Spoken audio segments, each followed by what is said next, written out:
இன்னைக்கு கருவாட்டு குழம்பு எப்படி செய்யலான்னு சொல்லி பார்க்கலாம் வாங்க.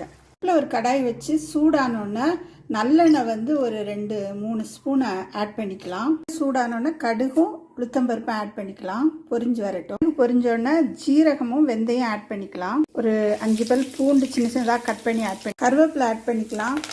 சின்ன வெங்காயம் ஆட் பண்ணிக்கலாம். வெங்காயம் இந்த அளவுக்கு வதங்கினோடனே ஒரு தக்காளி அரைச்சி வச்சுருக்கோம், அதை ஆட் பண்ணிக்கலாம். மிளகாத்தூள், தனியாத்தூள், மஞ்சள் தூள் ஆட் பண்ணிக்கலாம்.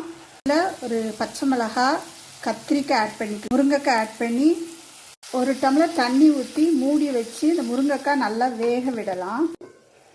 இப்போ காயெல்லாம் கொஞ்சம் வெந்துருச்சு. வச்சுருக்க மாங்காய் இதில் ஆட் பண்ணிடலாம். நெல்லிக்காய் சைஸ் ஒரு புளி வந்து கரைச்சி வச்சுருக்கேன், அதையும் ஆட் பண்ணி நல்லா கொதிக்க விடலாம். கொதி வந்தோடனே நம்ம க்ளீன் பண்ணி வச்சுருக்கிற கருவாடை இதில் ஆட் பண்ணிடலாம். கருவாடு போட்ட பிறகு சிம்மில் வச்சு ஒரு 5 நிமிஷம் நல்லா கொதிக்க விடலாம். உப்பு பார்த்துட்டு தேவைன்னா ஆட் பண்ணிக்கோங்க. கருவாட்டிலே நிறைய உப்பு இருக்குது, அதனால நான் போடலை.